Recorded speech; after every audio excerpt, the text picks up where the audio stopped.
Good evening, and welcome to the Kirk Players holiday program, Tidings and Traditions. I'm Randy Rice, president of the Kirk Players, and tonight we're proud to present for you a dramatization of the classic story, The Gift of the Magi by O. Henry. But first, I'd like to share with you a little about the Kirk Players, a nonprofit organization whose mission is to educate, entertain, and enrich our community by providing a superior theater experience.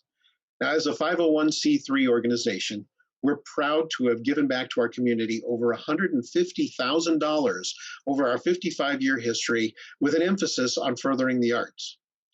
During these tough times of COVID, we pray that you're staying safe and appreciate that you're joining us for this performance over the internet. We know that times are tough for everyone, and although it's not necessary, we do sincerely appreciate and welcome any donations to help us advance the arts in our community. If you are interested and willing to help, please visit us at our website, www.kirkplayers.org, or visit us on our Facebook page, The Kirk Players, and click on the link to donate. We thank you so much for your support. Also, please take a moment to hit the like, subscribe, and notification buttons on our YouTube channel. And now, we're excited to present The Gift of the Magi by O. Henry, followed by a special holiday presentation from the Kirk Players immediately after. Thanks again, and enjoy the show.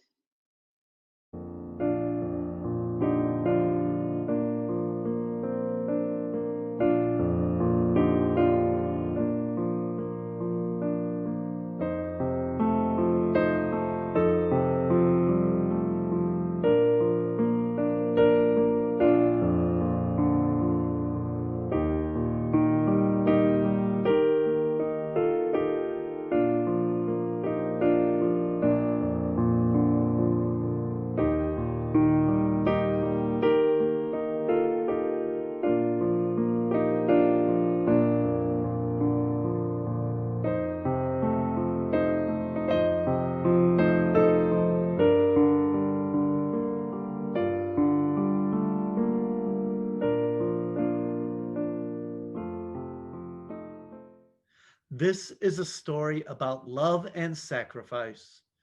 Jim and Della Young had only been married a short time and had few possessions, but their love is so abiding that nothing was as precious to them as each other's happiness. In the end, what they did only made their love stronger. Good morning, Dell. Good morning, dear. Oh, Jim, I do wish that it would snow. I know, Dell. It just feels a whole lot more like Christmas when it snows. I just hope that it doesn't start until I get home from work. I don't want to be wet and miserable trudging through the snow. What could be miserable about the entire city turning into a winter wonderland? Snow is like a little bit of Christmas magic, a beautiful sparkling blanket of white everywhere you look, like a huge free Christmas decoration.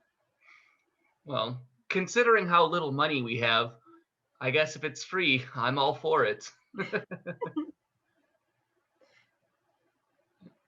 It would be lovely to see you with snow in your beautiful hair. You would look just like an angel. Oh, Jim. Well, I must go to work now. I will see you as quickly as I can get home. Goodbye, Della. Goodbye, Jim.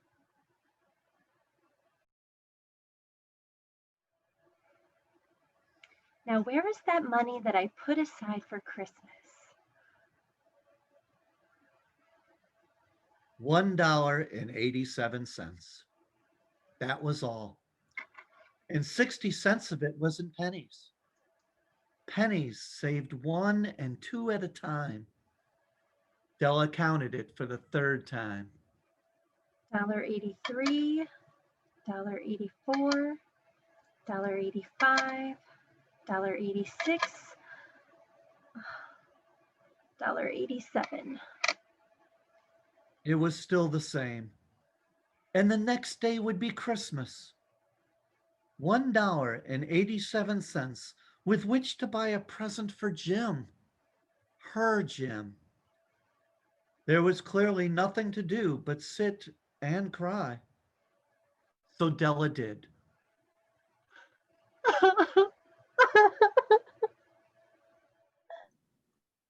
While Della's sniffles are gradually subsiding, take a look at the vestibule below, where you will see on the letterbox a card bearing the name Mr. James Dillingham Young.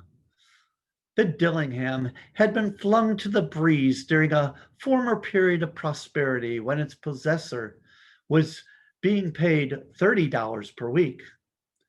Now, when the income was shrunk to $20, the letters of Dillingham looked blurred, as though they were thinking seriously of contracting to a modest and unassuming D. But whenever Mr. James Dillingham Young came home and reached his flat above, he was called Jim and greatly hugged by Mrs. James Dillingham Young. That's Stella. She has now finished her cry and is viewing herself in the looking glass and attending to her cheeks with the powder rag. Suddenly, Oh, as she stands before the looking glass, she pulls down her hair and lets it fall to its full length. Now, there are two possessions of the James Dillingham Youngs in which they both took a mighty pride. One was Jim's gold watch that had been his father's and his grandfather's. The other was Della's hair, which now ripples about her, shining like a cascade of brown waters. Her eyes are brilliant, but her face has lost its color. Nervously and quickly, she does her hair up again, slips into her old jacket, puts on her old hat, and in the twinkling of an eye, she is halfway down the stairs and out into the street.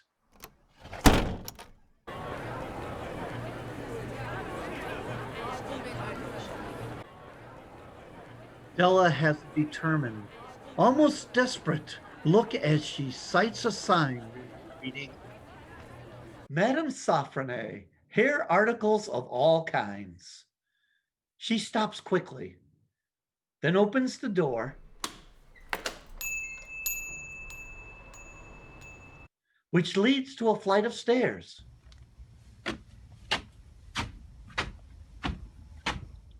Della rushes, panting up the stairs and plumb into the portly figure of Madame Symphony. oh. Will you buy my hair? My hair? Take your hat off. Let me see the likes of it.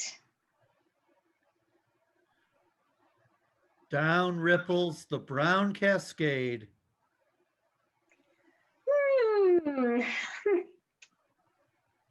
$20.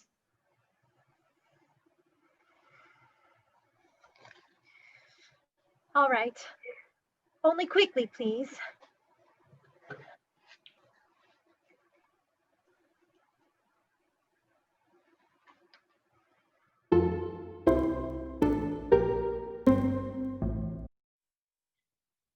In a few moments, the implacable Madame Symphony and her scissors have done their job. And Della, minus her hair, but richer by $20, flees from the store and out into the street again.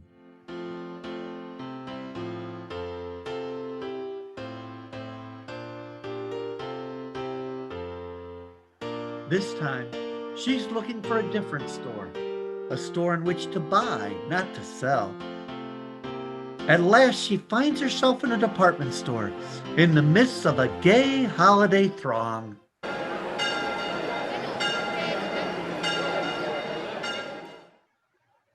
At the jewelry counter, as she longingly handles a gold chain, she hesitantly asks, You did say $21, didn't you? Yes, that's what I thought. This is it. This is the present just made for Jim and no one else. There's no other like it in any of the stores. She knows, for she turned all of them inside out. It's a gold fob chain, simple and chaste in design. As soon as she saw it, she knew that Jim must have it. It was like him, quietness and value. Jim and the chain both had quietness and value. With that chain on his watch, Jim could look at his watch and learn the time anywhere he might be. Though the watch was so fine, it never had a fine chain. He would sometimes take it out and looked at it only when no one else could see him do it. I'll take it.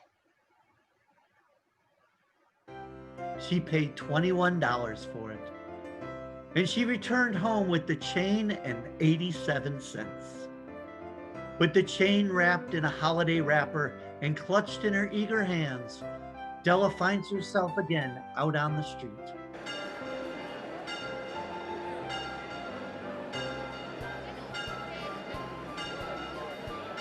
But this time, she is in such a rosy glow, she hardly notices the other last-minute shoppers hurrying by. The trio playing Christmas carols, the old gentleman that tries to sell her a holly wreath. It seems but seconds until she is back in the little furnished flat again.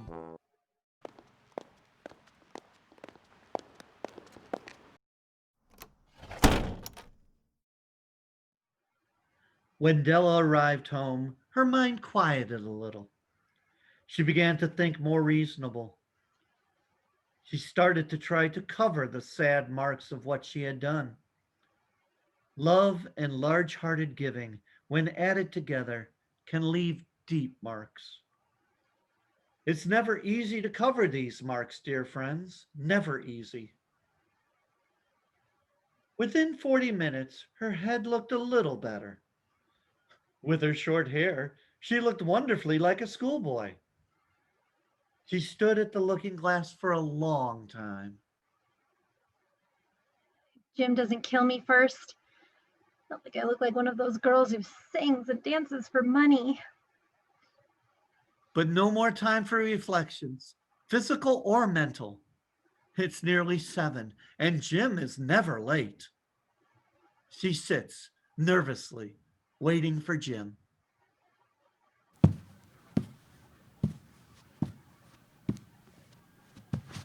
Now she hears his steps on the stairway down on the first flight. She has a habit of saying silent little prayers about the simplest everyday things, and now she whispers, Please, God, make him not mind my hair so much. Make him think I still look pretty. The door opens, and Jim steps in and closes it. He has a smile of welcome on his face as he glances around the room for Della. But the smile freezes on his lips as he suddenly sees her. An expression comes into his eyes as immovable as a setter dog at the scent of quail. The expression terrifies Della, who's expecting anger, surprise, disapproval, or even horror, but not this look of Jim, darling, don't look at me that way. I had my hair cut off and sold because I couldn't have lived through Christmas without giving you a present. It'll grow out again. You won't mind, will you? I just had to do it. My hair grows awfully fast. Now say Merry Christmas, Jim, and let's be happy. And wait till you see the beautiful gift I got for you. Della rattled on like that. But after she was all through, all Jim could ask laboriously was, You've cut off your hair? Della tried again, this time more patiently. Sold, I tell you. Sold and gone, too. it went for you, Jim. Maybe the hairs of my head were numbered, but no one could ever count my love for you. Now, shall we have supper? At last, Jim seemed to wake out of his trance. He looked lovingly at Della and then carefully draws a package from his overcoat pocket and hands it to her. Nimble fingers quickly tear open the string and paper, and then... Oh, Jim, they're beautiful. How did you know? They're exactly what I've always... No. Oh, my hair. My hair, Jim, how can I wear them? There they lay, the combs, the set that Della had worshipped for so long in an exclusive shop window. Pure tortoise shell, with jeweled rims, just the shade to wear in the beautiful and vanished hair. They were expensive combs, Della knew, and her heart had craved and yearned over them without the least hope of possession. And now Della hugs them to her and looks up at Jim with dim eyes and a smile. My hair grows so fast, Jim. Then Della puts down the combs carefully, lovingly, and even more radiantly prepares to show Jim his gift. She holds it out to him eagerly on outstretched palm. The dull, precious metal gleams and glows, entirely satisfied with its own value. Isn't it a beauty, Jim? You'll have to look at the time 100 times a day now. Give me your watch. I want to see how it looks with the chain. For answer, Jim looked down, crestfallen. Dell, let's put our Christmas presents away and keep them a while. They're too nice to use now.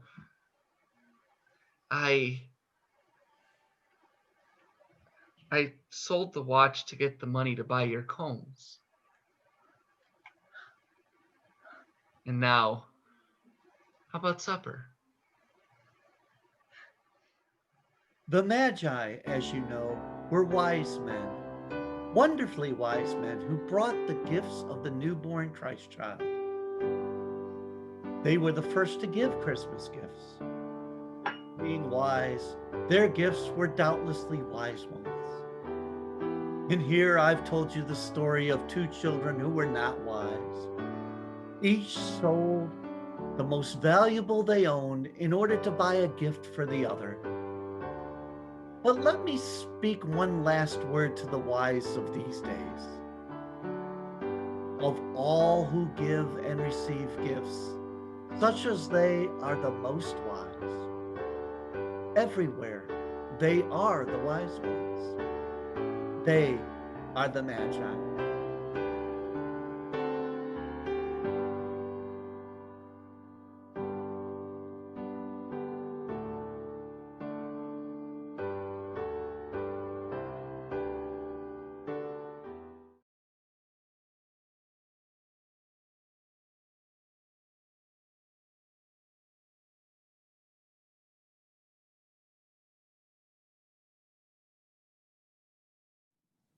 Welcome, everybody, and thank you for joining us for this Kirk Player holiday event, our presentation of A Visit from St. Nicholas by Clement Clark Moore. Enjoy. 'Twas the night before Christmas when all through the house not a creature was stirring, not even a mouse. The stockings were hung by the chimney of Kirk, in hopes that St. Nicholas soon would be there. The children were nestled all snug in their beds, while visions of sugar plums danced in their heads. and Mamma in her kerchief and I in my cap had just settled down for a long winter's nap. When out on the lawn there arose such a clatter. I sprang from my bed to see what was the matter. Away to the window I flew like a flash, tore open the shutters and threw up the sash. The moon on the breast of the new fallen snow gave a luster of midday to objects below. When what to my wondering eyes should appear? A miniature sleigh with 8 tiny reindeer. With a little old driver so lively and quick, I knew in a moment he must be Saint Nick. More rapid than eagles his coursers they came, and he whistled and shouted and called them by name.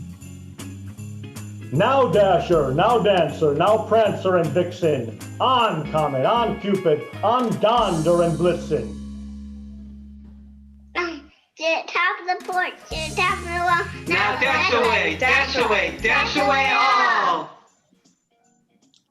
As dry leaves before the wild hurricanes fly, when they meet with an obstacle, mount to the sky.